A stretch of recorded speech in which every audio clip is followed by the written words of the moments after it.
Chapter 1. The sun was a molten coin above the dunes, bleeding gold and fire into the horizon.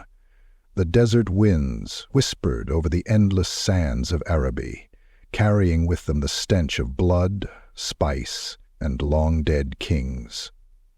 In that heat-hazed wasteland, far from caravan routes and oases, a giant lay sleeping, a creature of monstrous girth and primal menace. He was an ogre Maneater, one of those nomadic brutes who roamed the old world in search of battle and coin. His scars told stories older than the bones buried beneath the dunes, chewed flesh where cannonballs had grazed, burn marks that spoke of Kislevite witchfire, and tribal tattoos faded by sun and war. Around his neck hung a necklace of teeth, some human, others too large and jagged to name. He slept with one massive arm across a heap of bones and armor fragments, his breath rumbling like the growl of a distant sandstorm. But the desert was never silent for long. Out of the mirage came riders, Araby raiders, their faces veiled, eyes glinting like jackals beneath black turbans. Their camels moved quietly over the dunes, hooves muffled by the soft sand. At their head rode a man wrapped in crimson and gold, his voice a rasp as he spoke in the tongue of the desert. "Bind the beast, alive if you can. The Pit King pays thrice for monsters that still breathe." They approached cautiously. The Maneater's size was deceptive. Even at rest, his hand could crush a man's skull as easily as a date. 24 raiders formed a circle around him, each armed with barbed harpoons tipped with venom. The first spear struck flesh. The ogre twitched, a small motion that sent sand rippling outward like disturbed water. The second and third harpoons sank into his back, then a fourth, a fifth. The Maneater's eyes snapped open, twin orbs of pale animal rage. He roared, and the desert itself seemed to flinch. Men died in that first heartbeat, crushed, torn, hurled like broken dolls into the sand. He tore a raider in half, swinging the corpse as a club. The air filled with screams and blood mist. Camels bolted, harpoons tangled. The ogre's fury was a storm of muscle and bone. But the desert was patient, and the men of Araby knew their prey. Smoke bombs burst around him, thick and acrid. The Maneater stumbled, coughing, eyes streaming. The poison burned through his lungs, numbing his limbs. Spears found their marks, dozens this time, piercing flesh thick as boiled leather. His roar faltered, his vision dimmed to a flickering red haze. As his knees struck the sand, he saw the leader step forward, face hidden behind a mask of beaten bronze. The man's eyes gleamed with something between fear and reverence. "Sleep, desert beast," the leader murmured in a low voice. "Your blood will earn me a king's ransom." The ogre fell forward, the dunes swallowing him. When next he opened his eyes, he was not beneath the open sky. The world had become stone and shadow. He lay chained in a pit, massive bronze manacles biting into wrists and ankles. The air reeked of sweat, blood, and rusted iron. 1499 torchlight flickered across a vaulted chamber whose walls dripped with moisture from above. He was in Ka Sabar, the infamous Red Pit Arena, a place where slaves, beasts, and criminals were thrown together to die for the amusement of the city's nobles. Groaning, he tried to move. The chains rattled, too heavy even for him to break. He was naked but for a ragged loincloth. His wounds oozed black sap-like blood. A dozen other prisoners were scattered around the cell, each as broken as the next. Humans, greenskins, even a skaven with its tail cut short. They all stared at him with the same mixture of awe and terror. From the shadows came soft chanting. Figures in tattered red robes approached. Priests of some local cult, their masks hammered into the likenesses of jackals. They carried bowls of smoking incense and brands that glowed white-hot in the dimness. The ogre snarled, pulling against the chains, but his strength was gone. One of the priests spoke, voice muffled through the bronze mask. "By order of the Pit King, the beast is to be marked. so that he may not forget to whom his blood belongs. The Maneater thrashed as two of the guards drove iron hooks into his chains, forcing him to the ground. The lead priest approached, carrying the brand with both hands. The symbol upon it was unlike any mark of chaos or the known gods. It was circular, intricate, and shone with an unnatural gold light that flickered like molten sunfire. The brand pressed against his chest. Agony, unlike any wound he had 500 known, seared through him. His vision went white, his scream echoing off the stone walls and through the tunnels beyond. The other prisoners shrank back, some crossing themselves, others turning away. The smell of burned flesh filled the chamber. When at last the brand was lifted, it left behind a sigil glowing faintly beneath his skin, a sunburst of gold etched into living muscle, pulsing as though it had a heartbeat of its own.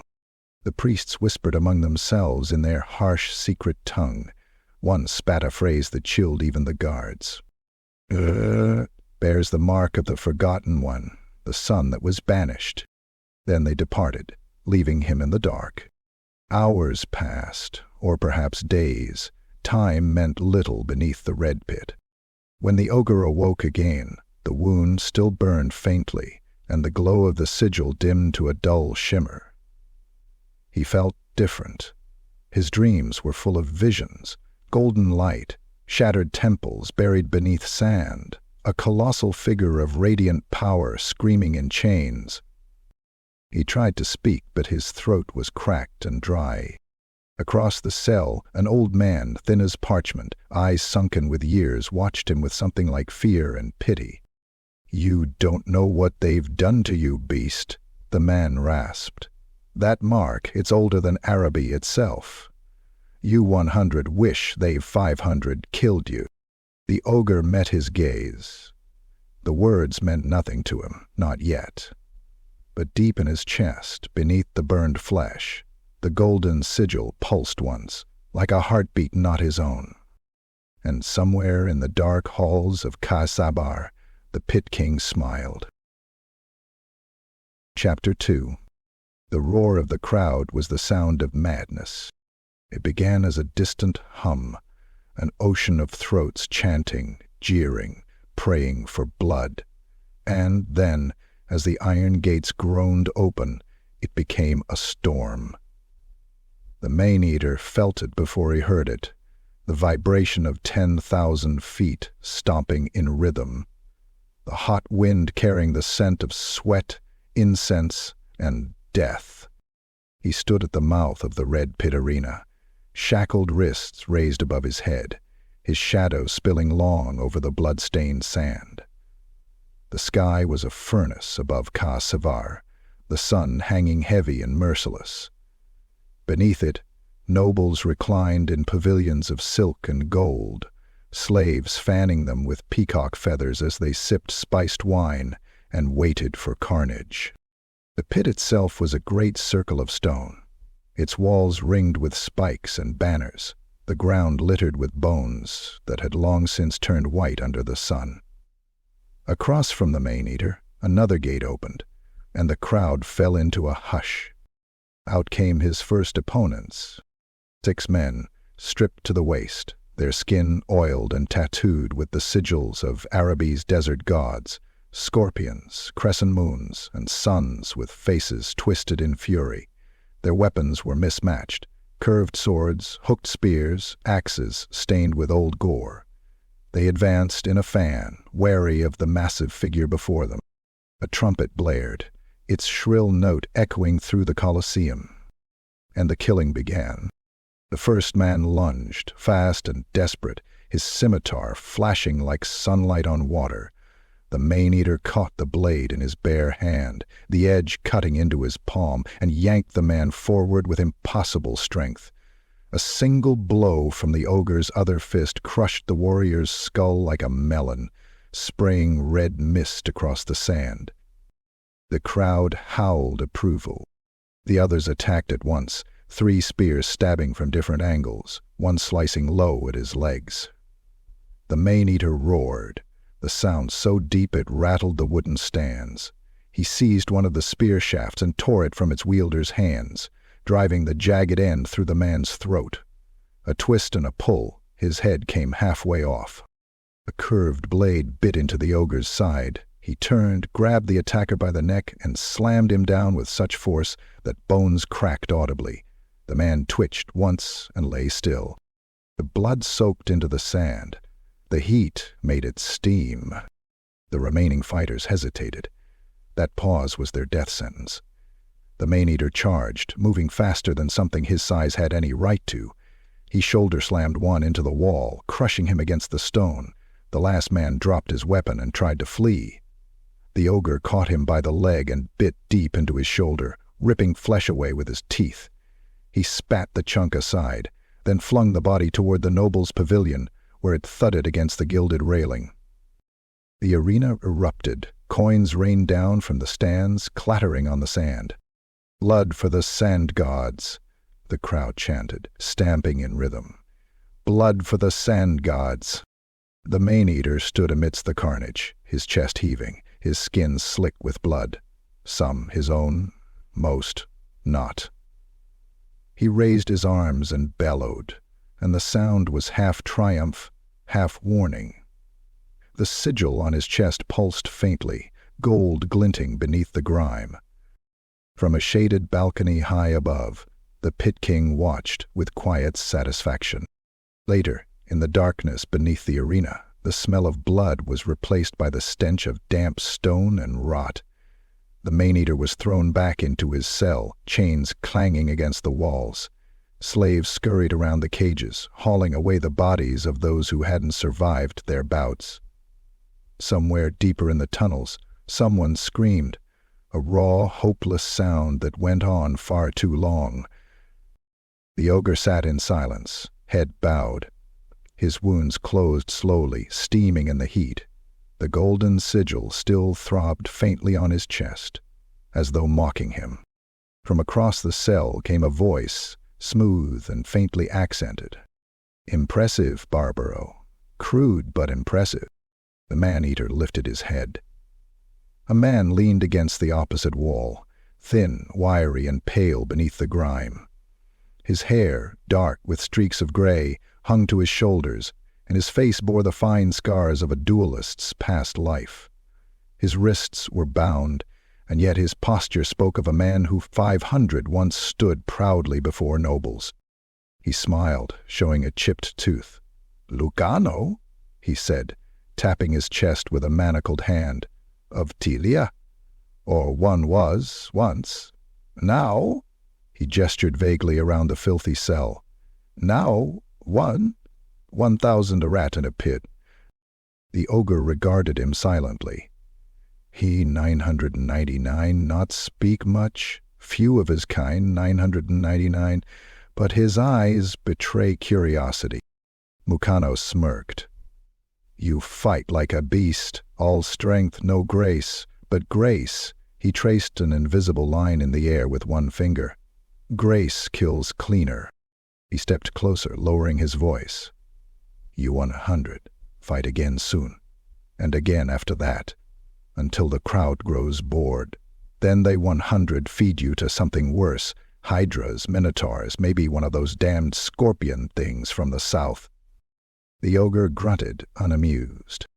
Lucano's smile didn't fade. "But there's a way to last longer. To make them fear you, instead of cheering for your death." The Maneater tilted his head slightly. "Elegance can teach you," Lucano said simply. "Swordplay, footwork, how to make the kill look like art. You 100 draw the noble's eyes. They 100 keep you alive because you're worth more alive than dead." He leaned closer, his voice now a whisper.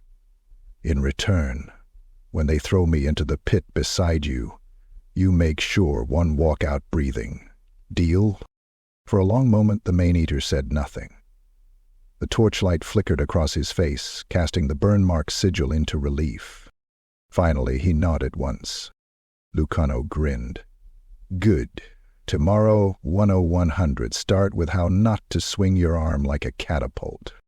He sat back down, still smiling to himself.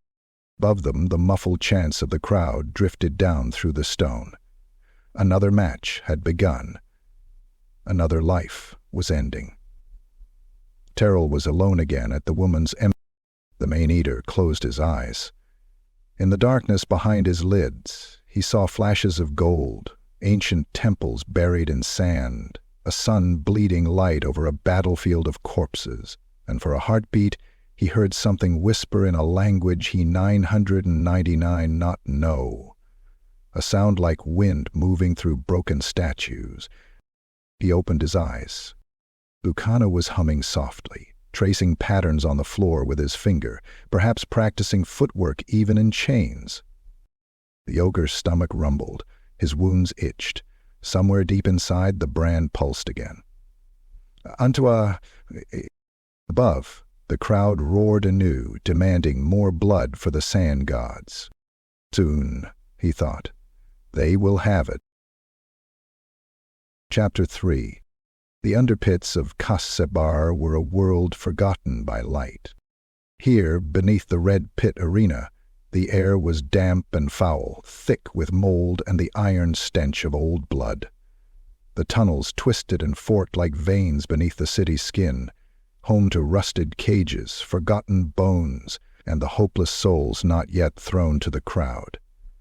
Muffled roars from the arena above thudded through the ceiling like distant thunder, each one a reminder that death was never far away. It was in this festering half-darkness that Lucano began to teach the Maneater how to dance. Their training ground was a wide, open section of tunnel lined with shattered pillars and broken statues of ancient Araby gods, long since defaced. Torchlight cast twitching shadows on the walls as rats scattered at their feet. Lucano paced slowly, his bare feet making no sound on the stone. In his hand, he held a splintered wooden sword, a practice weapon carved from the handle of a broken scimitar, smoothed over weeks of quiet labor. The Maneater loomed nearby, crouched like a coiled mountain. Sweat glistened on his skin and fresh bruises marked his chest and arms. He held his own weapon, a crude, overlong plank of bone, sharpened to a flat edge. He swung it as he would a tree trunk, wide and brutal. Too wide, too slow. "Again," Lucano said, stepping to the side as the swing cut through empty air with a grunt of effort. The Maneater's weapon slammed into a support beam, cracking it with the force. Dust rained from the ceiling. Lucano sighed and rubbed his temples. "You're not trying to split a wall.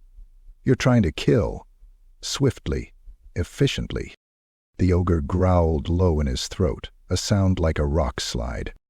Lucano approached, gesturing with his free hand. "Watch. Step here, shift your weight, and—" He lunged in a graceful arc, the wooden blade stopping an inch from the Maneater's thick neck. "End it." The Maneater blinked, eyes narrowing. He grunted something incoherent, lowered his weapon, and tried to 2098 the motion. It was like watching a bear attempt ballet. The step was too heavy, the swing too wide again. Lucano ducked it easily and tapped the Maneater's leg with his wooden blade. "Balanced, friend. You're not a siege weapon. You have a body. Learn to use it like one meant for killing, not hauling ox carts." The ogre snarled, frustrated. He swung again, this time faster. Lucano dodged, but barely. "Better," he said with a smirk. "But remember, the arena favors spectacle, but the crowd? The crowd loves style." They trained for hours, repeating the same motions. Lucano taught him how to sidestep instead of charge, how to turn his shoulders and pivot his hips. He taught him how to watch an opponent's eyes, not their hands. He forced the ogre to hold his makeshift weapon with two hands, adjusting his grip again and again. And slowly, painfully, something shifted. By the second week, the Maneater's swings were less like falling hammers and more like cleaving arcs. He could step around a thrust instead of simply absorbing it. He learned to lead with his offhand, to turn his size into unpredictability. He still preferred brute force, but now it had rhythm. Ukano took note of it, often pausing after a sparring session to nod in quiet approval. "You've the instincts of a killer," he 500 say, dabbing blood from his lip. "But now you're learning how to make it beautiful." One night, after a particularly brutal session, they collapsed on the stone floor of the training tunnel. Their breath steamed in the cold air. The torches burned low, their light flickering against the red, sand-caked walls. Lucano leaned back, his face glistening with sweat, arms behind his head. "You know," he said, his voice almost wistful, "one used to train in marble halls." The ogre looked at him sideways, grunting softly. "One was the dueling champion of Remus," Lucano continued, his accent thickening with memory. "Fought in courts and courts of courts. Nobles came from Estalia just to watch me take ears off their rivals. One was a craftsman then. Fencing was art." He paused, rubbing the scar that ran across his right cheek. "Then one killed the wrong man. A merchant prince. Thought 1500 been insulted. One challenged him at a party in front of his mistress and half the city's elite. He tried to apologize." Lucano's smile was bitter now. "One killed him anyway. Too fast. Not enough spectacle. His blood barely hit the tiles before the guards took me. Next morning, one was on a ship headed east.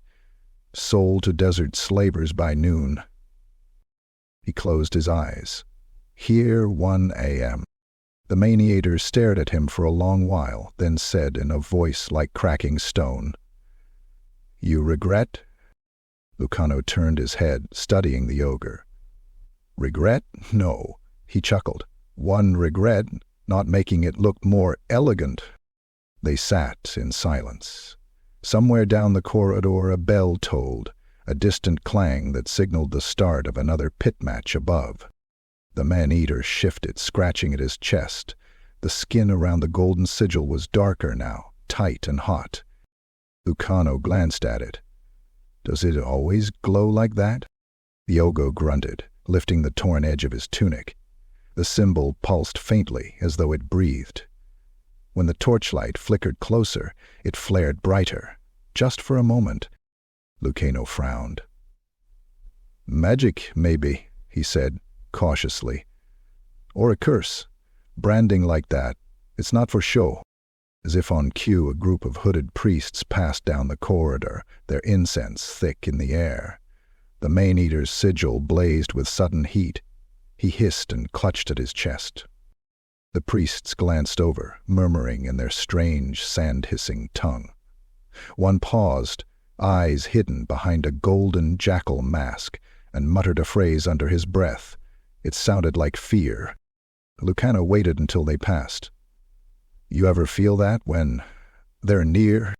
The ogre nodded, slowly. Lucano leaned closer, lowering his voice to a whisper. "You're more than they know. That mark. It's a key, or a curse. But either way, they fear it." The Maneater looked down at the brand, watching the golden threads weave and shimmer just beneath the skin. He didn't know what it meant, but in the depths of his gut, in that place no blade could reach, he knew one thing. Something had changed in him, something old. And it wasn't done waking. Lucano patted him on the shoulder and stood. "Rest. Tomorrow we work on timing. It's not enough to kill. You have to kill when they expect you to die. That's how you survive the arena." The ogre said nothing, but his gaze remained on the ceiling above. Somewhere above them, the crowd would soon chant again. But when next they 999, it wouldn't be for a beast. It would be for something else, something stronger, something coming back to life, one swing at a time. Chapter 4. The drums of Ka Sabar rolled like distant thunder, echoing through the sandstone avenues and courtyards as the festival of 10,000 flames reached its climax. Banners of crimson and gold snapped in the dry wind. Incense smoke curled from braziers shaped like lion heads. and perfumed courtesans danced barefoot on mosaics wet with scented wine. The city was alight with revelry, and beneath it all the arena waited, hungry. It was the day of the Pit King's masquerade, the blood spectacle that marked the height of the festival. Every noble, merchant prince, and foreign emissary who could afford a seat crowded into the grand arena. They wore silks, veils, gilded masks of falcons, jackals, and serpents. Even emissaries from the far reaches of Cathay and the border princes had made the pilgrimage to witness the infamous games. But none outshone the figure at the highest tier, reclining beneath a canopy of lion fur and woven gold. The Pit King, a creature more myth than monarch, his presence made the air feel thick. He wore robes the color of desert sunsets, and his skin glimmered beneath shifting plates of enchanted armor forged from meteorite and blackened gold. His face was hidden behind a mask sculpted into a smiling sun, eyes veiled by curved lenses of obsidian that shimmered when he moved. At his feet, chained slaves offered grapes, chilled wine, and scented oils. To his right, a high priest of the moon flame whispered prayers. To his left, a handmaiden played a haunting melody on a glass-strunged harp. But the Pit King ignored them all. His gaze was fixed upon the gate of the arena. There, the Maneater emerged. He stood alone on the sand, taller than any man, his body scarred and shining with oil and blood.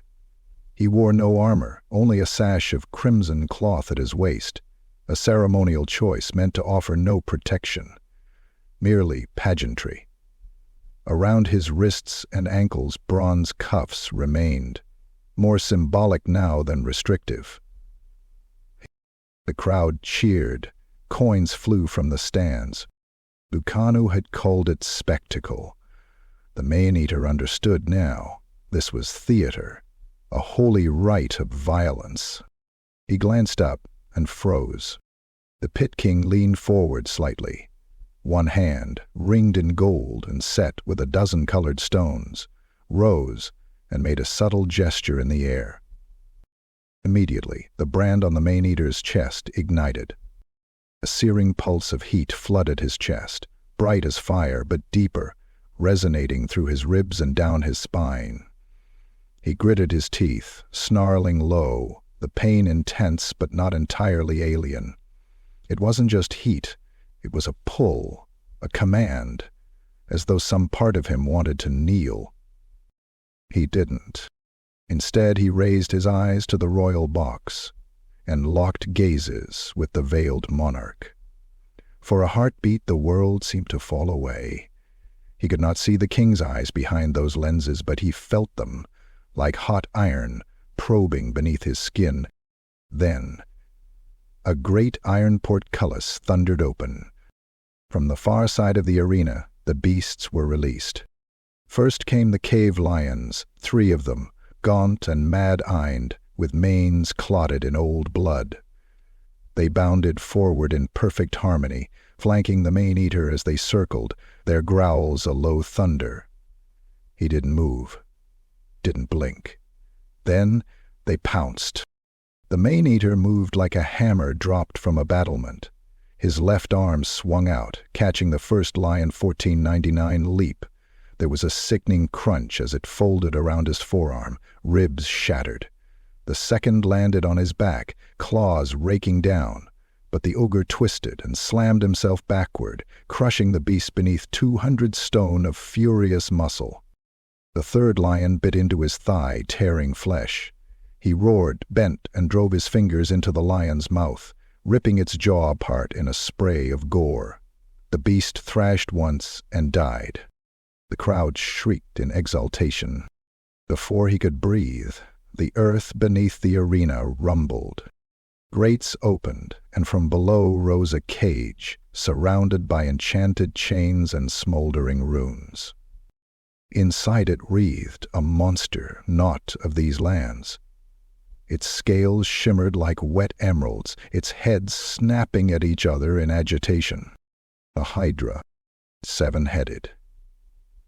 a beast smuggled across oceans from the jungles of Lustria, sold to the Pit King for 1,000 weight in gold and a noblewoman's life.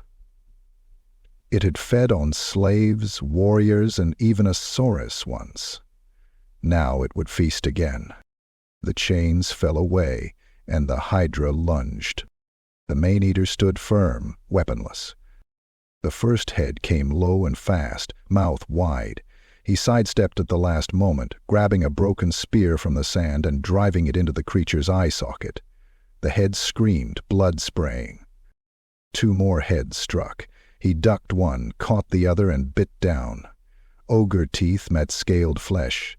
The neck tore, spilling hot, black ichor down his chest. He staggered back, arms slick. The hydra screamed with 5 remaining mouths circling. The crowd roared. The Pit King watched, unmoving. His hand rose again. Another gesture. The brand on the ogre's chest burned brighter than ever. His vision blurred. For a moment, he saw not the arena, but a golden desert beneath a dying sun. A pyramid taller than mountains. A figure, radiant, faceless, reaching for him. Then it was gone. The hydra struck. The Maneater roared and charged, shoulder first. He took a bite to the arm, but grabbed one neck in both hands and pulled. Veins bulged, blood sprayed. With a final bellow, he tore the head free in a spray of sinew and bone. He spun, used the severed neck as a whip, lashing 2 more heads into the wall. Another lunged, and he shoved the stump down its throat, gagging it. Then he climbed the beast's back, its scales slick underfoot, and ripped out its spine where necks met body. The hydra collapsed, twitching. Silence fell. And then the crowd exploded in adoration. Nobles threw gold, courtesans wept, priests offered prayers. But the Maneater's eyes were fixed on the Pit King. The monarch's gloved hands were clasped now, resting atop his lap. But the sigil on the ogre's chest still smoldered faintly. There was a connection. Of that he was now certain. He raised one bloodied hand and pointed directly at the royal box. The crowd fell to whispers. The Pit King tilted his head and nodded. Not in approval. Not in threat. In recognition. The Maneater stood surrounded by corpses, drenched in ichor, and knew this was only the beginning. Chapter 5. Beneath the arena, the air was choked with smoke and the sickly stench of old blood. The underpits crawled with silence in the hours following the masquerade. Even the rats kept their distance. 100 feet overhead, the sand had already been scrubbed clean, the hydra's carcass dragged off in pieces to feed the city's more elite menageries. The nobles had cheered, drunk, and sung the Maneater's name, but down here, in the dark, he sat in silence. The glow from the sigil on his chest had finally dimmed, but the burn left behind still throbbed like a second heartbeat. He hadn't touched food. He hadn't spoken since the match. Even Lucano, usually quick with quips or smug observations, kept his distance. Then, from the adjacent cell, a narrow cage so small a grown man couldn't stand in it, came a wheezing cough and a whisper that barely rose above the crackle of the torches. And I've seen that mark before. The Maneater turned his head. A figure shuffled forward, the chains on his wrists clinking softly. He was impossibly old, skin like cured leather. His spine curved into a hunch. His left eye was milky white, but the right gleamed with a clarity that belied his appearance. An old tattoo, long faded, marked his shoulder, a sunburst, not unlike the sigil on the Maneater's chest. Lucano stepped forward warily. "You've seen that sigil?" The old man's laugh was brittle and slow. "One wore it once, not as a brand, but as a blessing, long before this city rose from the sand." He limped to the bars and stared at the ogre. "You carry the mark of the golden god of dust." Lucano scoffed softly. "Never heard of him." You wouldn't have, the man replied, his voice now sharp.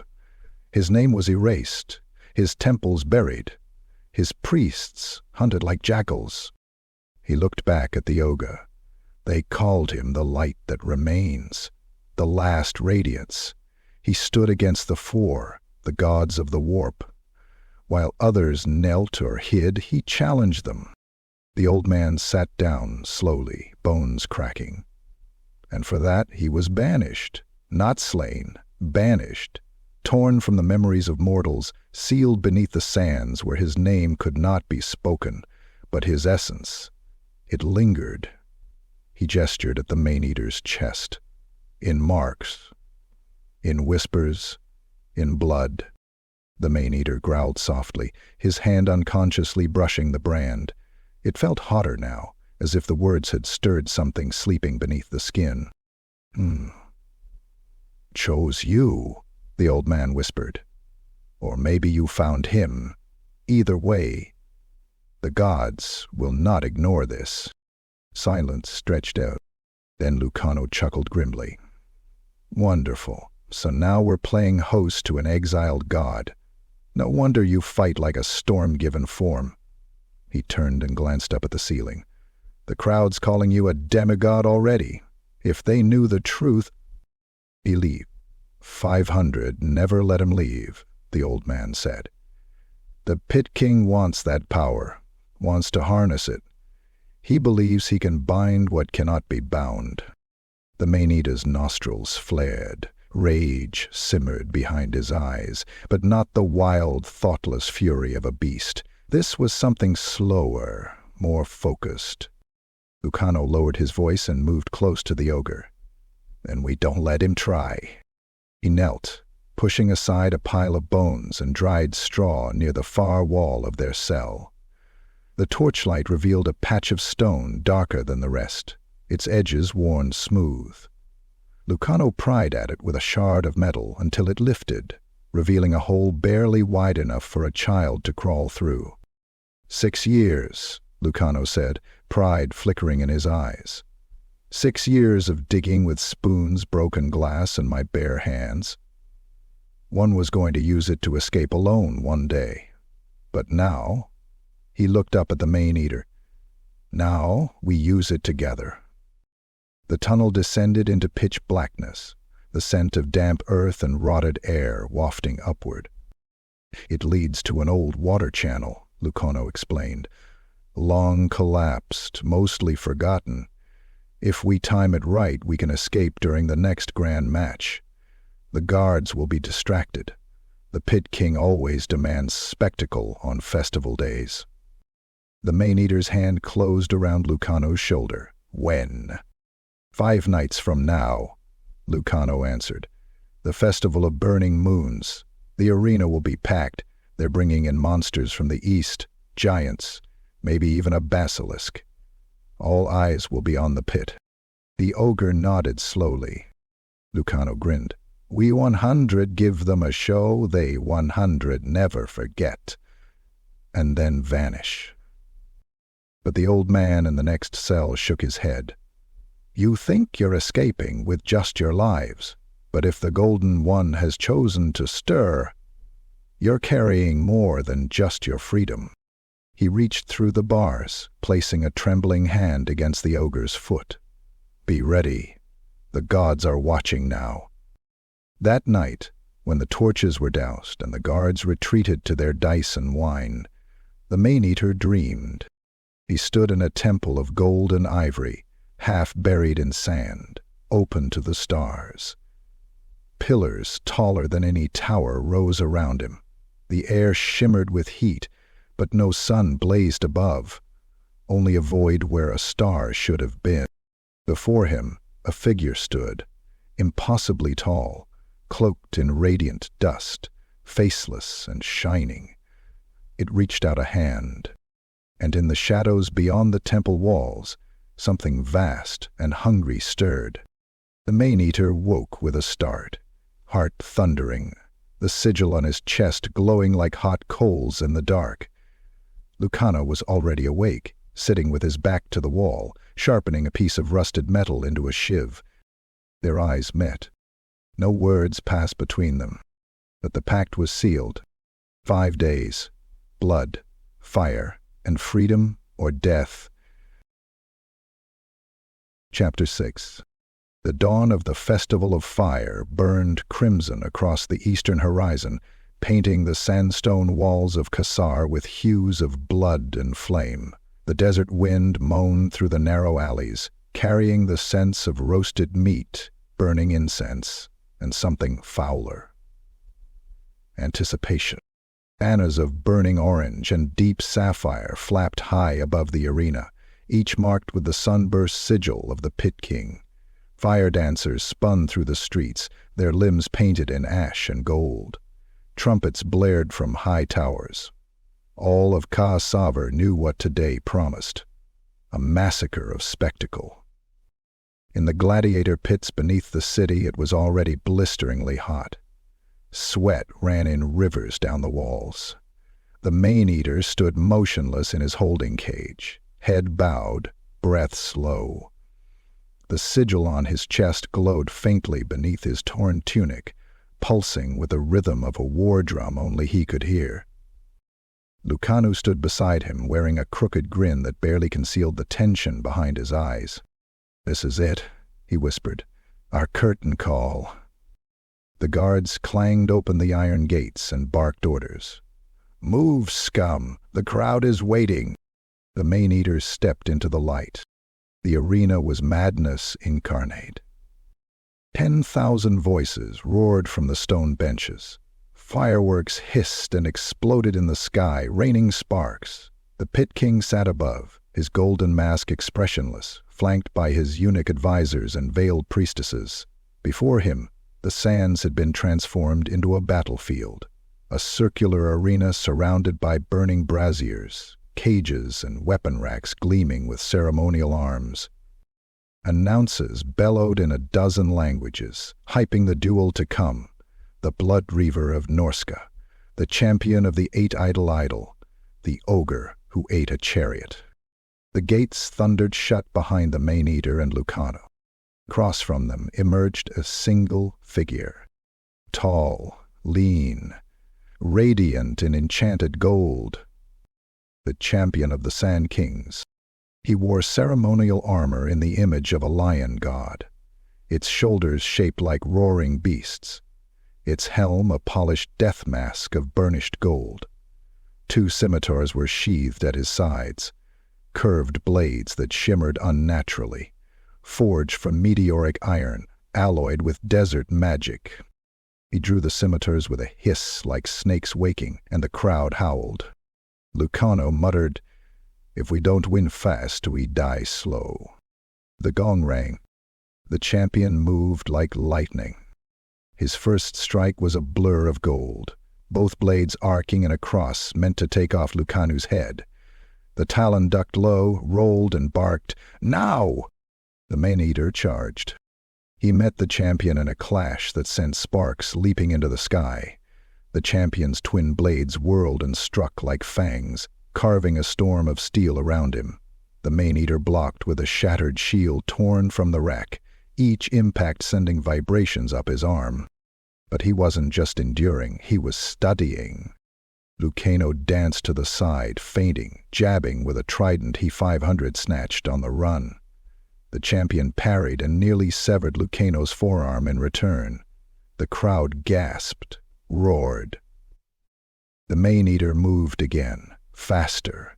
A roar of focused rage exploded from his lungs, and with one titanic lunge, he caught the champion's left wrist and crushed it. Metal groaned. Bones snapped.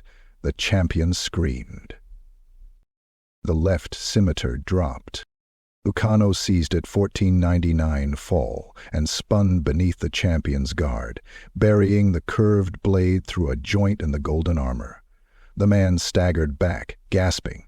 The Maneater caught him by the throat and lifted him into the air, the dying man's feet kicking. The ogre whispered something no one heard. Then he broke the champion's neck with a brutal twist. The arena went silent for half a heartbeat, and then erupted. The crowd surged to its feet, Some screamed in joy, others in horror. Nobles tossed coin purses. Priests began chants to ward off omens. Lucano dropped to one knee, panting, blood running down his side. The Maneater stood motionless over the corpse. And then he bent, slowly, and pulled the twin scimitars from the champion's body. They gleamed like firelight reflected in a pool of blood. When he gripped them, something shifted. The blades responded. He felt them in his arms, in his thoughts. Their weight was perfect, their balance tuned to the rhythm of his heartbeat. The sigil on his chest flared, and for a heartbeat the blades shimmered with the same golden light, as if they 500 been waiting for his hands all along. The armor followed. Lucano, limping, helped him strip the lion-god breastplate from the corpse. It hissed as the ogre pulled it over his chest, the sigil now half hidden beneath its polished gold. The enchantments laced within the armor whispered in forgotten tongues, awakening after centuries of dormancy. The Maneater turned to face the royal box, his form towering, armored in lion gold, blades shining, silhouetted by the sun behind him. The Pit King stood. The gesture was subtle, but the crowd noticed. Whispers spread like wildfire. Then Lucano gave a quick nod, and together they turned, not toward the cheering masses, but toward the burning wall behind them. Lucano pointed to the ceremonial tower above the storage halls, where guards would be fewest, where the escape route waited behind the stage scaffolding and carved idol shrines. As the next gate opened to release a pack of desert hounds for the next spectacle, the Maneater and Lucano sprinted. Confusion erupted. Spectators cried out. The guards hesitated, unsure if this was part of the show. It wasn't. The Maneater cut through the guards with a single sweep. The enchanted scimitars glowed in his grip, each strike fluid, final. Arms fell, heads tumbled. They vanished behind the walls of fire and into the inner halls of the arena. Down in the shadowed belly of Ka Sabar, the escape tunnel yawned open before them, hidden behind a crumbled statue of a forgotten jackal god. Lucano pulled the stone aside. 12 paces, down a ladder, then left into the aqueduct. If we're lucky, the moonlight will meet us at the far grate. The Maneater said nothing. He stepped into the dark. The air was damp, the walls slick with moss and age. Torchlight flickered behind them as gods began to gather above. Horns sounded. Lucano dropped the stone back into place and followed the sound of the Maneater's breathing. Behind them, chaos erupted in the arena. But ahead of them, freedom waited. And for the first time since the sands swallowed his tribe and chains bit into his wrists, the Maneater felt whole, scimitars in hand, gold on his back, and a fire in his blood that no king could ever command. Chapter 7. The desert night stretched out like a burial shroud, cold, vast, and silent but for the throb of footfalls against sand.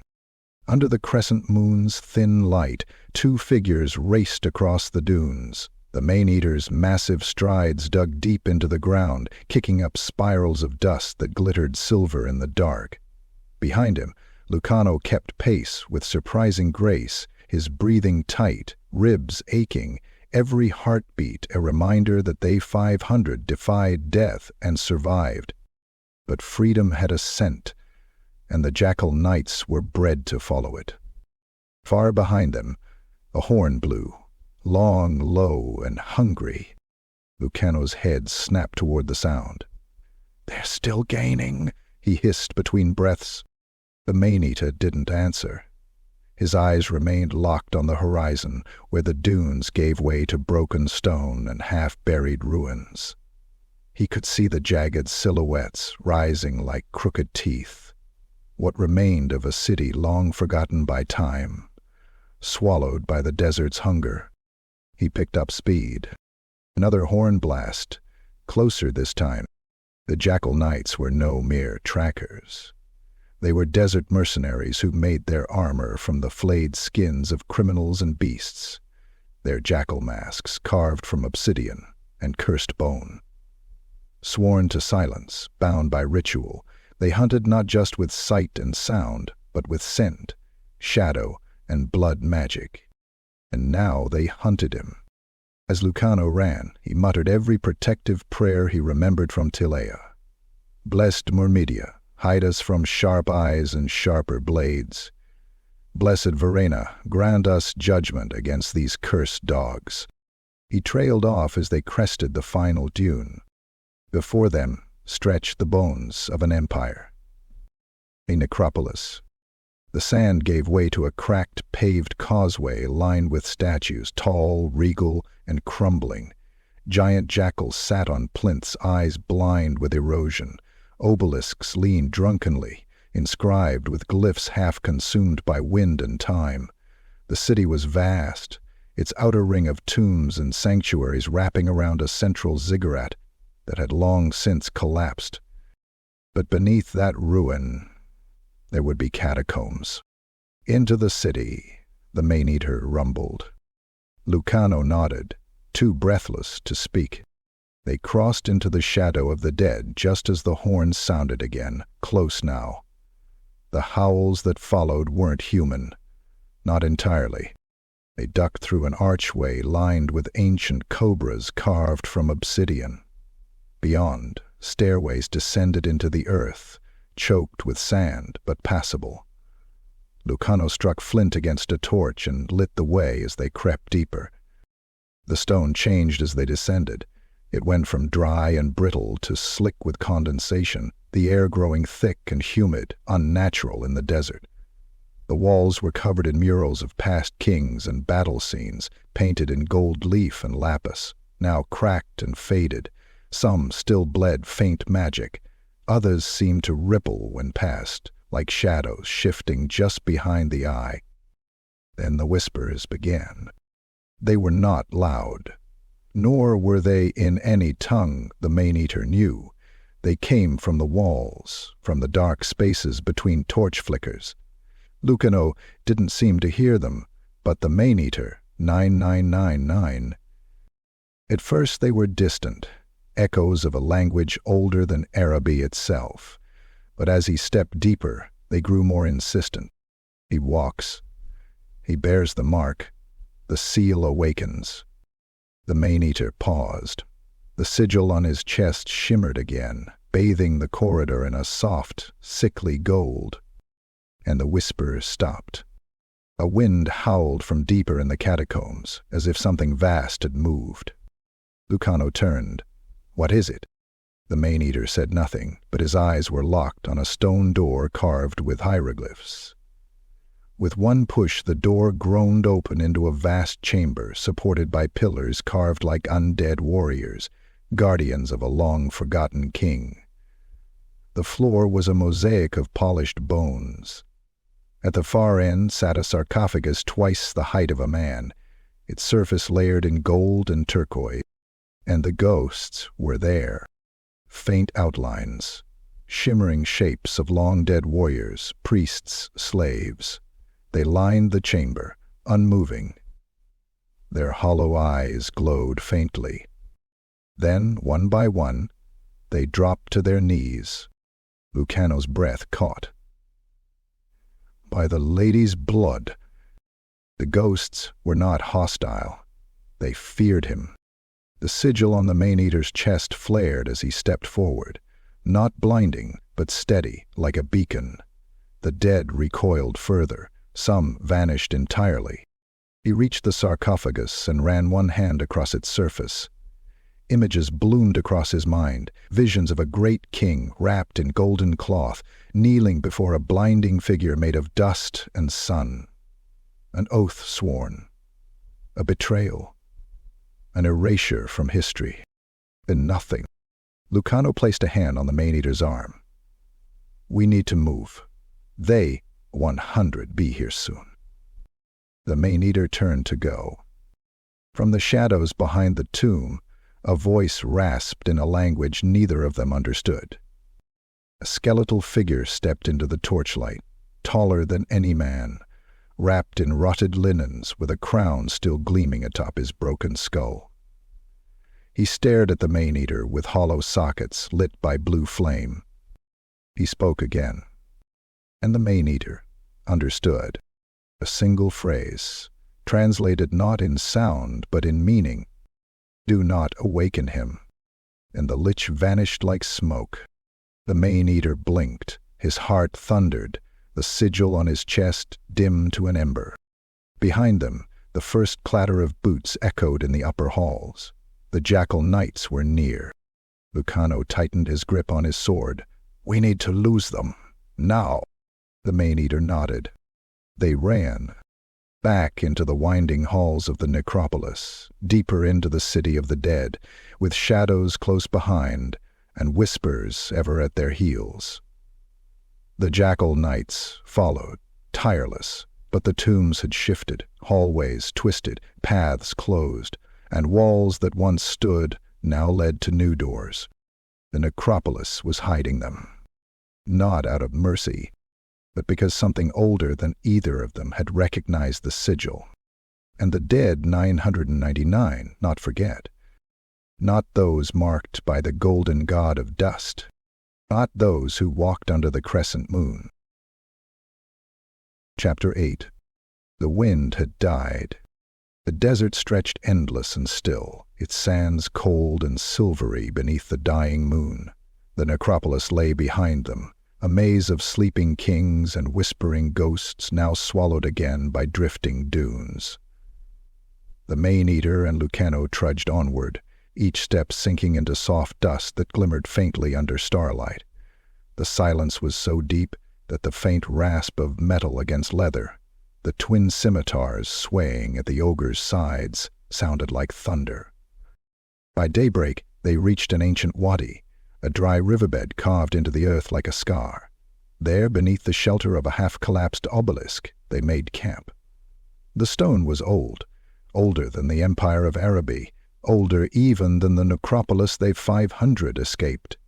Its surface was carved with worn hieroglyphs, depicting radiant figures beneath a blazing sun.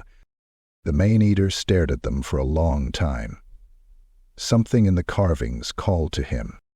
Lucano collapsed nearby, groaning as he removed his boots. "We've been walking for half a day," he muttered. "If those sandbastards don't get us, thirst will." He looked up, noticing the ogre's stillness. "What is it now? Don't tell me you're reading ancient rock." The Maneater didn't reply. His massive hand pressed against one of the carvings, fingers tracing the image of a crowned figure, holding two curved blades, the same blades that now hung from his belt. The lines under his skin glowed faintly in response. The sigil on his chest pulsed once. And the world changed. He was standing in another desert, not a dead one, but alive with color and fire. The sky above burned with a brilliance that hurt to look at, and the sands shimmered as if every grain were a tiny sun. Before him rose cities of white stone and gold, their towers like spears piercing heaven. The air was alive with song, the kind sung by priests and warriors and pilgrims. All bowed toward a colossal ziggurat, its peak crowned by a sun that never set.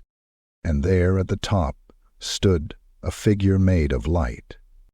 He was vast, his form shifting between man and god. His armor gleamed like molten gold. His eyes were suns themselves, and his voice when he spoke was the desert wind, the river's whisper, the storm's roar. The Maneater knew him, not by name but by essence. The golden god, the god of dust and sun. Around him gathered the other gods, beautiful and terrible, each cloaked in power. One was cloaked in serpents, her smile sharp as a crescent blade. Another shimmered like heat haze, faceless and cold. A third was a storm of black feathers and shadow. The Golden One raised his hands. "The world will not bow to chaos," he said, his voice echoing across the skies. "The sands are eternal, and in their unity lies strength." But the others whispered among themselves. Their voices were poison. "He seeks dominion. He would be master. His light blinds even us. The mortal realm is ours to shape, not his to guard." The Maneaters saw betrayal take shape before it was done. The gods turned upon him. The desert trembled as war broke out among the divine. The sun dimmed as storms raged across the sky. The seas boiled, the earth cracked. The god of dust fought them all. He struck down the serpent, shattered the faceless one's crown, scattered the bird of shadow to the wind, but they were many, and he was alone. When the final blow fell, a spear of darkness driven through his chest, the light of the world went out. His body fell into the sands, breaking apart into 1,000 shards of gold that scattered on the wind. But as the gods rejoiced, a final voice echoed through creation, not dying, but promising. From the epistles of Paul the Apostle to the Roman Emperor, "You cannot kill what the desert remembers." And then there was silence. Lucano's voice dragged the Maneater back. "Hey, ogre, ogre, look at me." The vision shattered. The desert returned. He was kneeling now, his massive form trembling, the sigil on his chest blazing like a sun through his flesh. Sweat poured down his face and his breath came in ragged bursts. Lucano had his sword half drawn, eyes wide. "You were glowing, glowing, damn you, like a torch about to explode." The man-eater's gaze turned to him. The golden light in his eyes dimmed, but not entirely. "He was betrayed," he rumbled, voice distant. Lucano frowned. "Who?" "The Golden One, the god of the sands." The ogre looked toward the horizon, where the sun was beginning to rise. "He fell, but he, 999, not die. He remembers." Lucano took a careful step back. "You sound like those mad priests in the arena." The Maneater turned toward him, slow and deliberate. "He remembers through me." For a long moment neither spoke. The only sound was the hiss of wind across sand. Lucano finally broke the silence with a bitter laugh. "Wonderful. My traveling companion thinks he's a god. That 100 make this trip even more delightful." But the laugh was hollow. Beneath it, fear had taken root. Because in the rising dawn, the Maneater 9999 not looked like a mortal thing. His skin shimmered faintly beneath the light, dust motes swirling around him as though drawn to his presence. The golden sigil pulsed in time with the heartbeat of the desert itself. Lucano sheathed his blade slowly, watching him. "Listen, friend," he said carefully. "Whatever's waking up inside you, keep it buried. Power like that, it gets noticed. The wrong kind of noticed." The Maneater said nothing. He looked down at his hands. The same hands that had crushed men, torn beasts, and now burned with divine memory. He felt something moving inside him. Not thought, not instinct, but purpose. The sands whispered softly around them. Words only he could hear. "Remember. Rise." Lucano turned away, pacing to the top of the dune, scanning the horizon. "We keep moving north," he said, "past the salt plains. There's a caravan route, maybe even a ship. We disappear before the Jackal Knights catch our scent again." But behind him, the Maneater didn't move. He stood staring at the morning sun as it rose red and fierce, and the reflection of it shone from his golden armor, setting him ablaze. He didn't know if he was a vessel or a weapon, a savior or a curse, only that the desert remembered, and memory once awakened does not fade. Chapter 9. The sun bled heat across the skies as the desert winds whispered tales of rebellion. For weeks, the Maneater and Lucano moved northward along the broken spine of the Al-Kharid escarpment, following the old caravan trails that had long since vanished beneath sand and memory. Word traveled faster than footsteps of two fugitives who had escaped the Red Pit. One an exiled duelist, the other a golden-clad beast whose blades shone like lightning at dusk. They came upon the first village during the second moon of the crossing. It was not a village, truly, more a cluster of tents and stone wells where goat herders scraped out survival and sun-blind women knelt in the dust, hands bound, eyes hollow. Soldiers in green-black robes oversaw them, men whose faces were hidden behind glyph-etched masks of polished stone. They bore no tribal standard, only a sigil etched into their shields, a scarab with a sun between its pincers. The moment the Maneater stepped into the camp's edge, the temperature changed. The guards reacted too late. He moved like a falling meteor. One blade went high, cleaving through bone and helmet in a single arc. The second drove through a man's rib cage, twisted free, and turned in the same breath to behead another.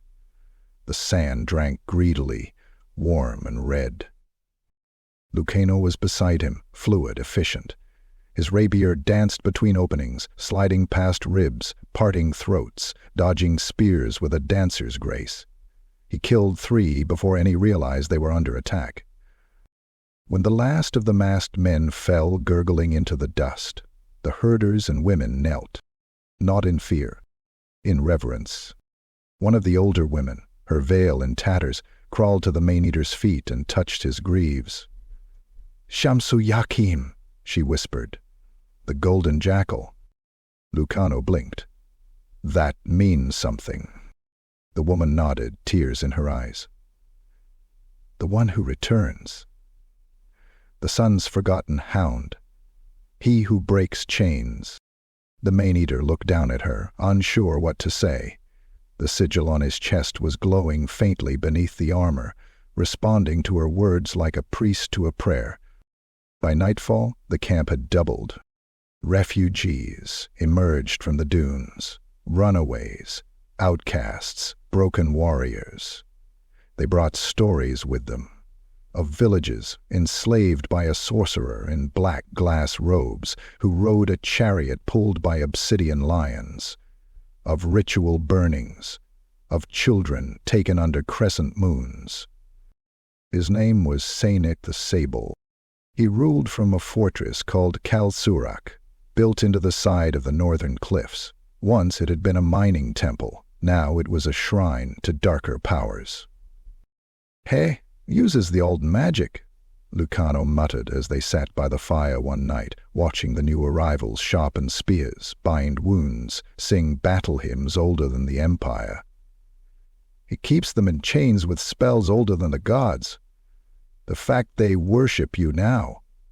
That doesn't scare you?" The Maneater didn't respond at first. He sat cross-legged, polishing his scimitars, the firelight dancing off their blades. Finally, he said, "He burned their homes, took their sons, one give them fire." Lucano scoffed. "You give them hope, which is worse. Hope is the most dangerous blade, cuts both ways." But the Maneater was no longer listening. He stood and faced the assembled camp. 1,000 eyes stared up at him. They had given him titles now: Golden Jackal, Slave King, Firewalker. Children carved his likeness into stones. Men painted his sigil onto their shields in lamb's blood and ochre.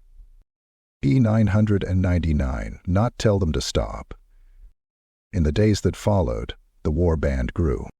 They sacked outposts, freed caravans from Jackal night ambushes, burned supply lines feeding Kalsurak. Each raid drew more warriors: Bedu tribesmen, escaped pit fighters, even a disgraced Saurus mercenary whose claws had been shattered in a duel. Lucano watched all of it with unease. "You're becoming a god to them," he said one evening, as they looked down upon Kalsurak from a high dune. its obsidian towers stabbing into the sky like broken spears. You speak less, smile more, look at them. Below, the warband knelt in rows, their faces smeared with ash, chanting low prayers. They see light in you, Lucano said, but they don't know what's beneath it. The Maneater turned to him. For a moment something flickered in those pale eyes, pain, memory, or something other. Neither do one. That night sleep 999 not come easy. He dreamed again. This time he stood not alone, but surrounded by an army clad in gold and crimson. They marched beneath banners of burning suns, through cities made of light. At his side strode kings and queens who bowed to him. But ahead, always ahead, loomed a shadow, a dark tower, a black sun, and laughter that echoed from beneath the earth. He awoke at dawn, his fists clenched and the sigil blazing like a wound. They marched at first light. The warband was not an army in the traditional sense. It was a tide, unpredictable, merciless. They struck the first gate of Kal Sabar with fire arrows and bone-horn war cries. Traps sprang, magic wards flared, but nothing halted them. The Maneater led the charge. Lucano stayed close, his rapier and main gauche whirling with terrifying precision, muttering oaths in Tilean between every strike. "This is madness," he shouted once. "This is holy war." But the Maneater was no longer just fighting. He was cleansing. They reached the inner gate by nightfall, bodies piled high in the crimson dust, the screams of fleeing cultists rising like incense to a forgotten god. Seneca the Sable, 999, not come out. Not yet. As his warriors tended to the wounded and prepared for the next assault, the Maneater stood upon the black stones and raised both scimitars to the sky. A hush fell over the battlefield. He said nothing, but the moon above turned golden for one heartbeat, and the people cheered, not for vengeance, but for their king. Lucano watched from a distance, wiping blood from his face. He could feel it now, the change in the air. Not divine, no, something older than divinity. He turned away, muttering, "Gods help us all." Chapter 10. The sky above Ka Sabar was black with vultures. By the time the first horns blew across the western dunes, the horizon had already turned into a wall of dust and fire. Drums pounded from the warband's forward ranks, deep, rhythmic, primal, echoes of ancient marches long thought lost to the sands. Behind them, war banners snapped in the wind, each painted with the sigil of the Golden Jackal. The sunburst crest once burned onto the Maneater's chest, now raised high like a new covenant. Ka Sabar loomed ahead, carved into the cliffs like a wound in the world, walls of red stone and obsidian spires, sharp as spears, their faces adorned with glyphs of old Araby gods and faceless kings. Its outer bastions bristled with ballistae, fire lances, and bone singers, sorcerers whose chants turned the air into weapons. The Maneater stood at the front of the host, flanked by Lucano and a dozen chieftains. His golden armor glowed dully beneath the morning sun, the twin scimitars sheathed but restless at his sides. The sigil on his chest pulsed as it had in the necropolis, only now it throbbed in rhythm with the battle chants behind him. Lucano dismounted beside him, pulling his crimson scarf up to shield his mouth from the wind. "Still time to turn back," he said dryly. "Start a bakery in Sartosa. You could knead dough with those forearms." The man-eater didn't respond. His eyes were locked on the gates, tall, black iron, overlaid with gold filigree. He had passed through them once, dragged in chains, his name unknown. Now he returned as the breaker of chains. The command was given with a single raised arm. The warband surged forward like a sandstorm, engines of war dragging up from the rear, battering rams of bone and bronze, scorpions repurposed from fallen tombs, towers lined with shield walls of liberated slaves. Ka Sabar answered in blood. Flaming arrows fell like rain. Screaming skulls launched by catapults spun through the air and exploded in clouds of acidic bone dust. War beasts, two-headed basilisks and chained manticores, were unleashed upon the dunes, tearing through ranks before being brought down in storms of javelins and fire. Lucano fought like a devil, his blade flickering like silver flame as he moved through the chaos, coordinating strikes, driving wedge after wedge into the city's flank. But the Maneater was the storm's heart. He climbed the siege tower as it slammed against the wall, leapt under the battlements, and began his work. The twin scimitars sang, arcs of gold and red flashing as they cut through armor, through limbs, through life. He moved with terrifying precision, his rage no longer blind but focused, divine. The defenders faltered. The city groaned. By twilight, the outer walls had fallen. But the heart of Ka Sabar remained, the inner sanctum, where the Pit King reigned from his throne of obsidian and bone. His palace a twisted temple wrapped in gold-veined marble, guarded by the Jackal Guard. His elite, clad in mirror masks and wielding blades dipped in the venom of shadow snakes. The Maneater fought his way through the great gate, scimitars drawn, his warband behind him chanting his name, the name he had not chosen but now bore. Shamsuyakin, the Golden Jackal, its slave king, raker of the pit. Inside, the palace stank of incense and decay. The floor was lined with red glass tiles, veined like blood vessels. Pillars carved into images of weeping slaves and bound gods lined the corridor. At the end, beneath a dome of obsidian that seemed to drink all light, sat the Pit King. He 999 not rise. His mask was a full helm now, shaped like the sun, smiling, golden. His robes were woven from charred silk, and he leaned upon a staff tipped with a crystal filled with black flame. "Ye came back," he said, voice hollow, distorted by enchantment. "Not as a beast, not as a slave, but as the weapon." The Maneater approached slowly. Behind him, Lucano flanked wide, sword drawn, scanning for hidden threats. The Pit King stood, the weight of sorcery settling across the room like a cold mist. "One knew the mark would find a bear," he whispered. "It always does. But 999 not know it would be you." He raised the staff. Magic bloomed. The sigil on the Maneater's chest flared violently. The pain was immense, sudden, like his ribs were being torn open from within. He fell to one knee, growling, blood leaking from his nose, eyes. "You were never meant to be a vessel," the Pit King said, voice rising. "Only a key. And now the gate will open." But something answered the pain. The scimitars in the Maneater's hands began to glow, not with heat, with memory. Ancient symbols etched along their blades lit up, and the room seemed to bend around them. He rose and attacked. Steel met sorcery. The Pit King's spells twisted the air, lances of dark light, waves of suffocating pressure, blades conjured from curses, but the Maneater moved through them like a beast possessed.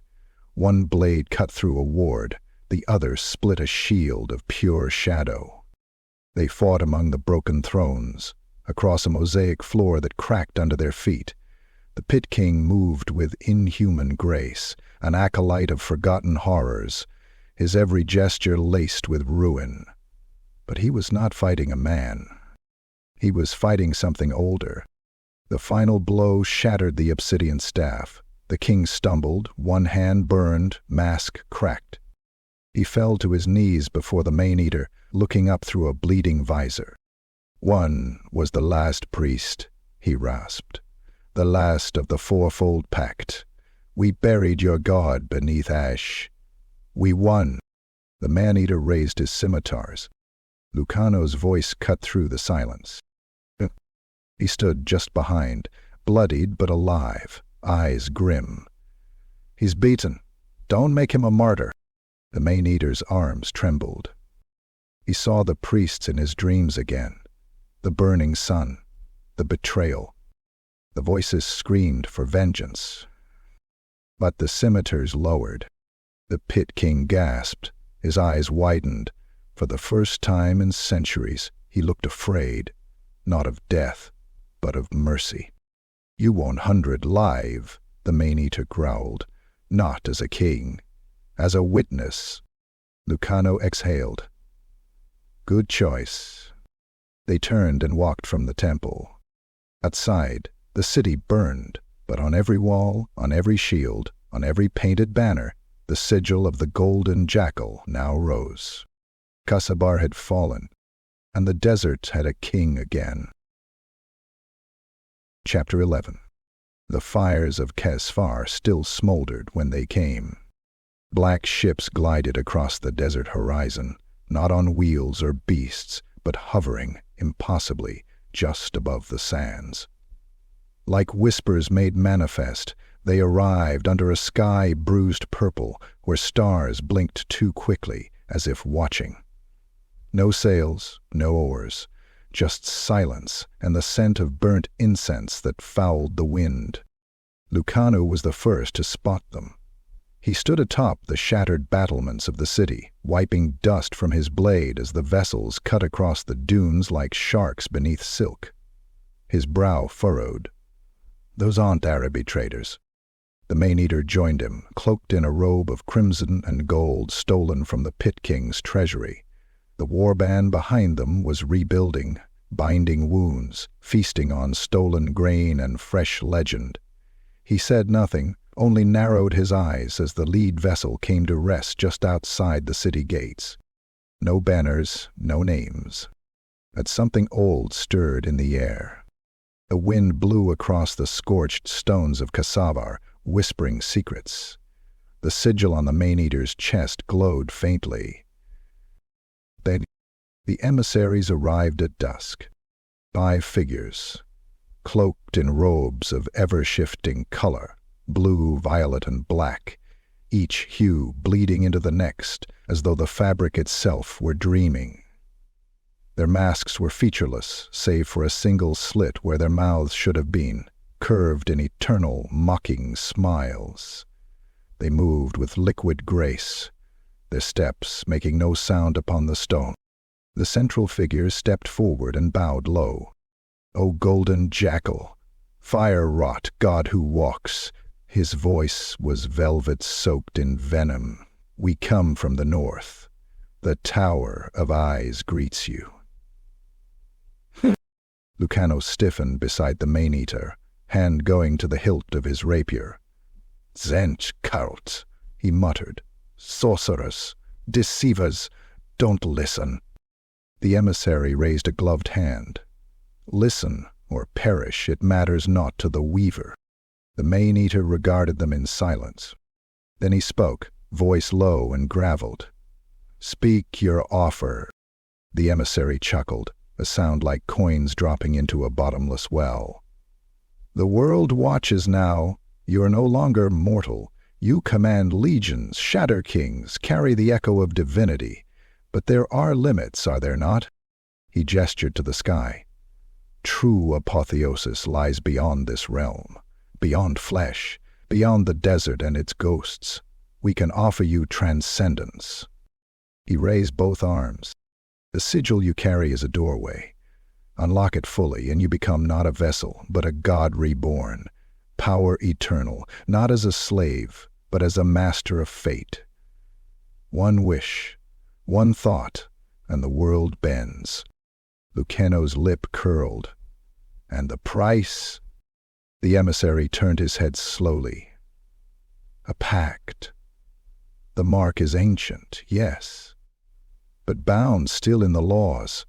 The true power it hides can only be drawn forth through sacrifice, not of blood." He pointed at the Maneater. "Of trust." The silence after those words was thick, oppressive. Lucano stepped forward, eyes burning. "No. He's not some puppet. You think you can twist him? We've bled together, killed together. You don't get to." But the emissaries were no longer looking at the Maneater. They looked at Lucano, and Lucano looked different. His face was taut, strained, not with anger but with temptation. The light in his eyes shifted.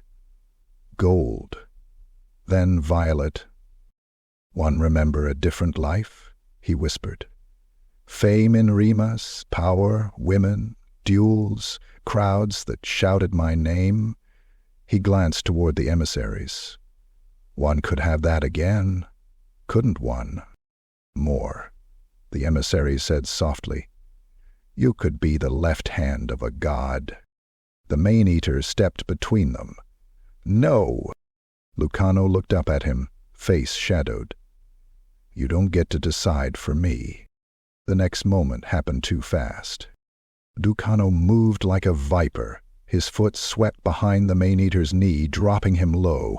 With a twist, he slid both scimitars from the ogre's back and kicked off the broken altar behind him. His body turned 1499 air, a glint of light flashing from a hidden dagger, poisoned, wickedly curved. The Maneater caught it with his bare hand. But the damage had been done. Lucano was gone, vanishing into the shadows with the twin scimitars flashing in each hand. The cultists melted into smoke. Alarms rose across the city as warband scouts gave chase. The Maneater remained kneeling, blood dripping from his palm, the sigil on his chest now a smoldering brand of betrayal. The sky above twisted into spirals of clouds, thunder rumbling in colors not meant for the mortal eye. "Lucano," he growled.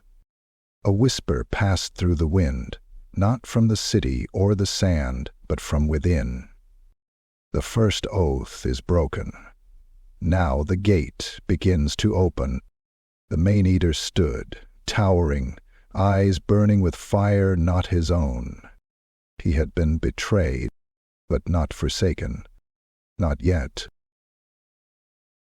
Chapter 12.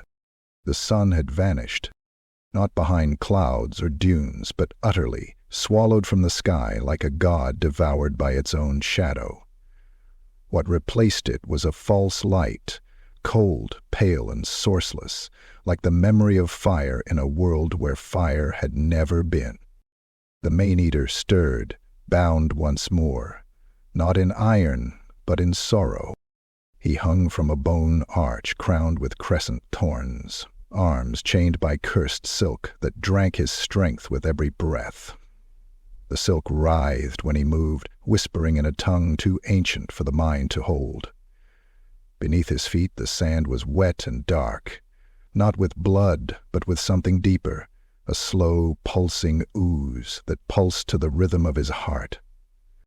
He was in the oasis of Karnet, a place not marked on maps, nor spoken of except in riddles.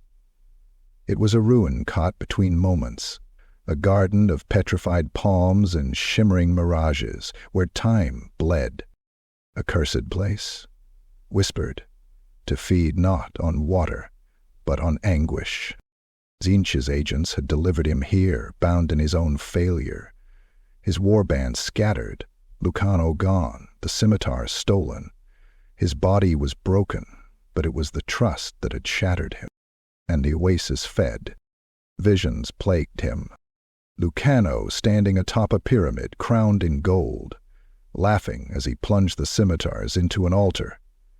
His warband torn to pieces by their own hands, dancing in flames, the sigil on his chest erupting with light until it consumed him from within, leaving only ashes and a hollow crown. Each vision sank its claws deeper into him, but the Maneater 999 not scream. Even when the chains burned, even when the whispers grew teeth. Instead, he waited, and the world answered. A golden wind blew through the oasis. Not warm, not gentle, righteous. The cursed silk recoiled. The air trembled, the mirages peeled back like torn veils, and from the pool at the oasis center, black and still, rose a figure wreathed in gold light. It was not a man. It was not a ghost. It was the Golden God, fully formed now, not a flicker of memory or half-glimpsed echo, but a being of immense presence. His body was wrapped in robes of light and dust, his eyes twin suns, too bright to meet directly. His face was shrouded, not in secrecy but in impossibility, as though the mind could not grasp his true form and remain sane. He stepped onto the sand. It 999 not shift. It obeyed. "You bear my sigil," the god said, voice like 1,000 drums speaking as one. "But you have not yet chosen." The Maneater raised his head slowly. "Chosen what?" "Whether to become a throne or a sword." The oasis groaned. Trees cracked. The water boiled with ghost light. "One was not meant to be reborn in this age," the god said. "But betrayal bleeds through time like poison, and the knife that ended me once now returns in another hand." Ukano. The word didn't need to be spoken. The Maneater looked down at his chest. The sigil burned brighter now, alive with power, with memory, with intention. "One gave my light freely once," the god said. "They feared it, so they buried me beneath names.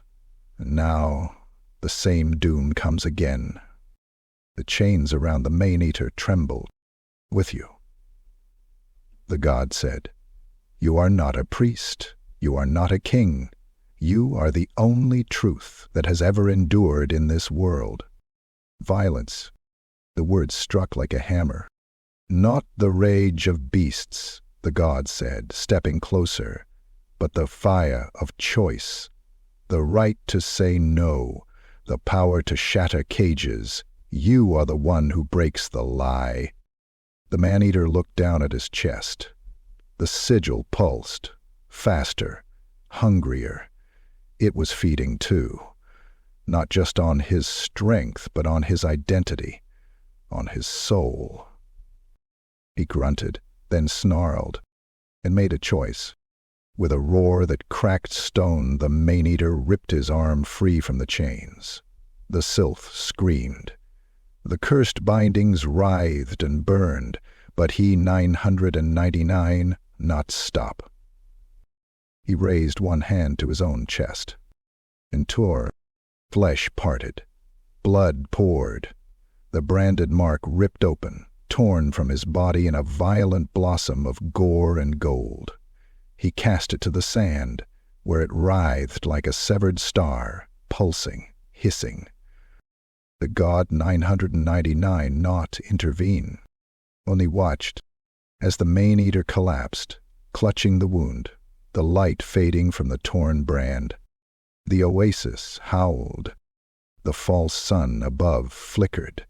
The mirages shattered. The cursed trees withered into dust. The pool hissed, turned black, then dry. And the Maneater rose, wounded but free. The Golden God stepped closer. "You have lessened the bond, not broken it. That cannot be done by flesh alone." The Maneater spat blood. "Then 100 break the world, if one have to." The god's light dimmed slightly, as if in approval. "One trial remains. You must reclaim the blades, reclaim the oath, and face what was once your brother." Ukano. The name felt like ash. "The betrayal is not over," the god warned. "The four wait, watching. One will offer you what one could not. The other will offer your end. Then let them come." The Maneater growled. The Golden God turned. "Remember," he said, fading into golden dust, "you are not the god. You are the answer to one. and then he was gone. The Maneater stood alone, chest torn, breathing shallow, but eyes sharp, clear, and filled with something more dangerous than faith. Will. He walked from the cursed oasis barefoot, each step leaving behind a trail of blood. But none of it was wasted. The gods were watching. The world held its breath, and a reckoning marched with him. Chapter 13. The sun was setting, not with grace but defiance, bleeding crimson over the black sands as if the sky itself had been wounded. Shadows stretched like reaching fingers across the shattered plateau of the anvil wastes, and at its center rose the obsidian ziggurat of the cult. Once a temple to forgotten Araby gods, now desecrated and twisted, its polished sides shimmered with unholy runes that pulsed like veins beneath the skin of a dying god. At its summit, amidst braziers belching green fire and rings of chanting cultists draped in iridescent rags, Lucano stood. He no longer wore the ragged pride of the exiled duelist. He was robed in starfire silk, bound in armor filigreed with blue-black gold. His eyes were not his own. One burned with flame, the other bled shadow. And in each of his hands was a scimitar, the twin blades stolen, twisted. Their once golden glow had turned to a deep swirling indigo, as if the void itself had claimed them. Behind him stood an altar wrought of black crystal and bone.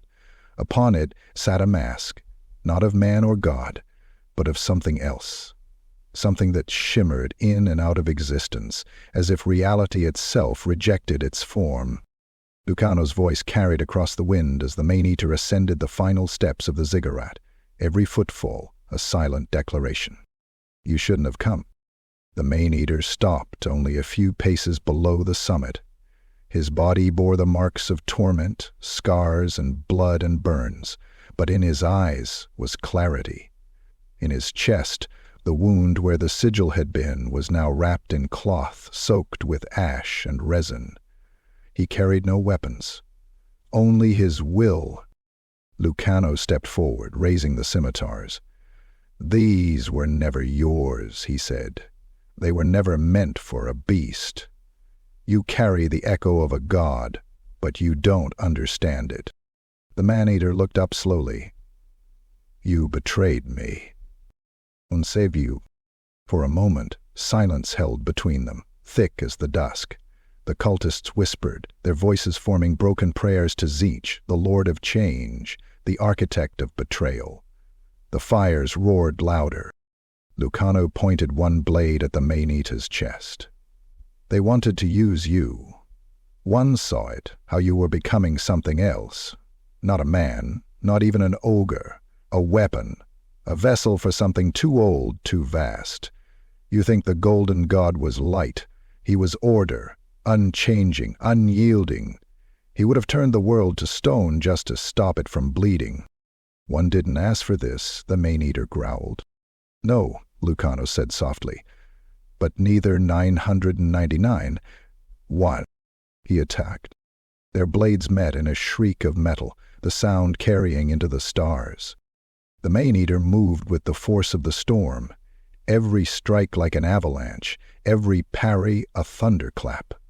Luciano was faster, a serpent in silk and steel, weaving between the scimitar arcs, driving jabs toward exposed flesh.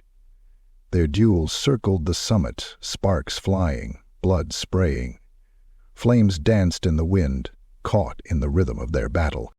They fought through prayer rings, knocking cultists aside like stalks of wheat. Runes shattered, symbols burned away beneath their feet. The ziggurat groaned under their fury. Lucano stabbed the Maneater in the shoulder, tearing a deep gouge. The ogre roared and caught Lucano by the throat, slamming him into a pillar, cracking obsidian, but the duelist twisted, cutting free, rolling behind him. For every wound Lucano inflicted, the Maneater replied in kind. And for every breath of pain, rage kindled within them both, until the final blow. The Maneater caught Lucano 1499's strike, deflected the scimitar with a twist of the wrist. and drove a knee into his chest with a force that crumpled armor and snapped ribs. Lucano staggered, gasping, blood pouring from his mouth. The Maneater caught him, held him upright. "Time?" he asked. Lucano smiled, bloody. "Because one saw what you could become." He coughed, his strength leaving him. "One was your friend. One thought if one took the blades, one could take your fate, too. Spare you what's coming." He dropped to his knees. One was wrong. The scimitars clattered beside him. "One didn't want you to be used," Lucano whispered, "by gods, or anyone." The firelight caught his eyes one last time before they dimmed. And then he fell. Dead. The ziggurat shuddered. The cultists screamed as their prayers unraveled. Without Lucano, their link to the warp faltered. The braziers exploded into blue fire. The black crystal altar cracked down its center, and the scimitars split. Right down the middle, each breaking with a crystalline shriek, shards scattering across the stone like falling stars. The Maneater fell to his knees. His hands gripped the hilts of the broken blades. Blood dripped from his fingers onto the stones. Around him, the world flickered. The sky convulsed. Reality shuddered. And he was elsewhere. A dream forge of stars and silence. He stood in a void between time and memory. The scimitars floated before him, their shattered forms suspended in the air like relics, awaiting a craftsman. All around, fragments of the cosmos spun, suns dying, stars birthing, the spiral of galaxies grinding slowly toward eternity. The voice of the golden god echoed, "You break, because you must, to be made again." The Maneater reached out. His blood rose from his skin like threads of molten light, weaving through the fragments. He called on pain, on memory, on wrath, and on choice. The shards swirled into new forms, not identical to the old scimitars, but truer. One curved like the crescent of the first moon, the other serrated like a god's fang. They gleamed not with gold, but with starfire, a light that was not of this world, yet born from its suffering. He grasped them, and the void collapsed. He woke atop the ziggurat, standing. The cultists were gone, fled or consumed by their own unraveling. Lucano's body remained, untouched. The Maneater looked to the horizon. The sun had nearly vanished, but the stars above him had already begun to burn brighter than they should. He turned away from the corpse, scimitars humming with newborn fire. The god war was not over, but now he had chosen how to fight it. Chapter 14. The sands around the ziggurat were not still. They pulsed, as if the desert itself had begun to breathe again. Night had fallen fully, but no stars remained. The sky was a bowl of black glass, unmoving, unbroken, save for a single, swollen light above the obsidian tower. The sigil, still branded upon the Maneater's chest, glowing now with the intensity of a caged sun. It flickered between gold and violet, its edges bleeding reality. Below, the cultists gathered in ranks across the plateau, arrayed like a warped congregation, no longer whispering prayers, now chanting them. A language scraped from the back of the stars, echoed across the dunes. From the broken temple's courtyard, twisted war beasts howled. These were not born things. They were fused, men and hounds, scorpions with human hands, women whose torsos split like cracked eggshells to reveal inner jaws of fire. Constructs of flesh and delusion, grown in vats of regret. The Maneater descended from the summit. Each step struck the stone like the tolling of judgment. His new scimitars burned in his hands, blue fire and silver edge, star-forged and soul-bound. But it was not the blades the cult feared. It was the men who wielded them. His gaze was fixed, his breathing slow. No more roars, no more rage. Only purpose, the kind that 999 not bargain, 999 not forgive. They met him with fire. The first sorcerer raised a rod of iron carved with shifting glyphs. With a scream he unleashed a bolt of unreality, light twisted through madness, aimed for the Maneater's chest. The ogre didn't flinch. He stepped forward and let the curse strike him. The sigil flared, devouring the magic like dry leaves in a furnace. The flames didn't harm him, they answered him. His body moved through them, untouchable. Then he struck. His blade carved through the caster in one sweeping arc, cleaving arm from shoulder, shoulder from soul. Blood erupted like mist, dark and steaming. The battle began. Cultists surged forward, their forms bending as they ran, limbs doubling, teeth sprouting from palms. They charged as one, shrieking and babbling, the air warping in their wake. The Maneater became the eye of a storm. He moved with terrifying clarity, each stroke of his blades deliberate, surgical, divine. A serpent's skull split down the middle. A hound-faced beast lunged, caught 1499 leap, cleaved in twain before it hit the ground. Limbs flew, guts spilled, flesh melted. Around him, the desert trembled. One cultist summoned a vortex of color that screamed as it turned, tearing up the sand into a spiral of teeth. The Maneater cut through it, through the magic itself, and split the man behind it into 4 perfect quarters. Another chanted a name too old for memory. The air responded, coalescing into a massive eye that opened in the sky, gazing down with impossible malice. The Maneater pointed one blade at it. The sigil on his chest erupted. It didn't shine. It detonated. The column of golden-white light exploded from his body, blasting upward like a god's scream. The eye was seared from the sky. The plateau shook, stones cracking, statues crumbling. The air itself wept under the force. Dozens of cultists turned to ash, where they stood. The mutated beasts began to scream, not in rage, but in fear. Those who tried to run found the sand beneath them rising into molten glass. Others simply dissolved, unmade by the will they had once tried to control. The Maneater advanced without pause, his blades carving through the remnants like they were phantoms.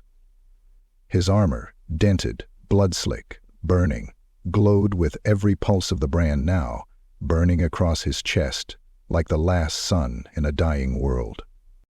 Then he reached the tower. Once a pillar of worship, now a wound in the earth. He drove both scimitars into the base of it, crossed like an executioner's blades, and roared, not as a beast, but as a judge. The sigil flared a final time. The tower screamed.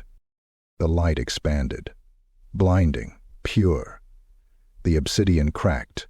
The glyphs peeled away like scabs. The structure split from base to summit, splitting into petals of dark stone as the inside was consumed by radiance. The tower burned without fire, no smoke, no sound, just obliteration. And when it was done, there was silence. Where the tower had stood was only a crater of molten sand, glowing faintly. Nothing remained of the cult. No bodies, no bones. Only the wind. The Maneater fell to one knee, scimitars still clutched in shaking hands. The glow in his chest faded, slowly, until only a faint ember remained. The night was still once more. But something had changed. He was not divine, but he was no longer merely mortal. He had borne the golden curse, and survived. Chapter 15. The storm was coming. Not of sand or wind, but of something older, something sacred, something hungry. The Maneater stood alone at the edge of the ruined plateau where the black tower once reared skyward like a wound in the earth. Now only a jagged hollow remained, scorched glass and smoldering ash stretching in all directions. The desert had been quieted by fire. The heavens above churned with heavy clouds, painted in hues of bronze and blood, and lightning-etched symbols across the sky that no mortal tongue could speak. Behind him, what remained of the warband had gathered. Scarred warriors, limping and hollow-eyed. Survivors of 100 battles, who had followed him from the slave pits of Ka Sabar through burning temples, haunted tombs, and the hellfire of the oasis of Neth. Men and beasts, mortal and not, drawn to the impossible gravity of a being becoming something more. They looked upon him now, not with fear, not even awe, but with a reverent silence that weighed heavier than any cheer. He had not spoken since the tower fell. His chest was bare, torn and scorched where the sigil once blazed. But now the mark was no longer carved upon his skin. It was in him.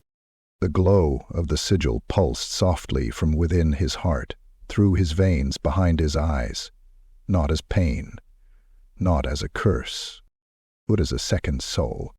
Something awake. Lucano's final words still echoed in his ears. One saw what you could become, and now he understood. The golden god had never been banished, never scattered to the winds, never buried in tombs of bone and silence. He had simply waited. And when the world had been ready, when it had fractured enough, when chains were broken, when blood had cried out, he had passed into the one who could bear it. The one who would not kneel. The one who had never begged for power, but earned it through defiance, through agony, through will. The Maneater turned to face his warriors.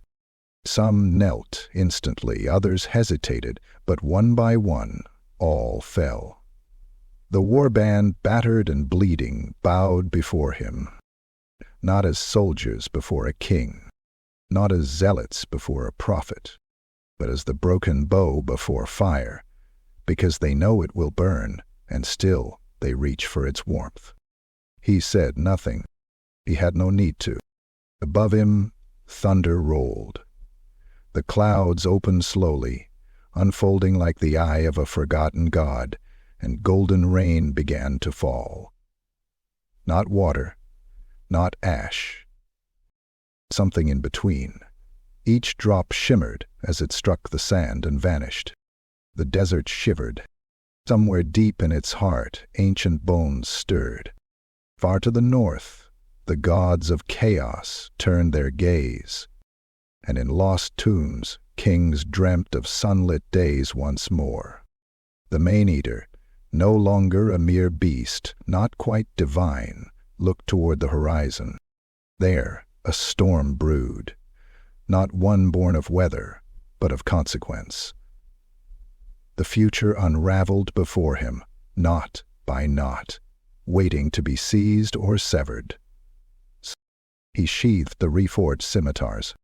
His hand clenched once, and the sky dimmed. He stepped forward into the wind, into the storm, into legend. Behind him, the warband rose, and all the desert whispered, Ewoks, not God, not man, something in between, and something new.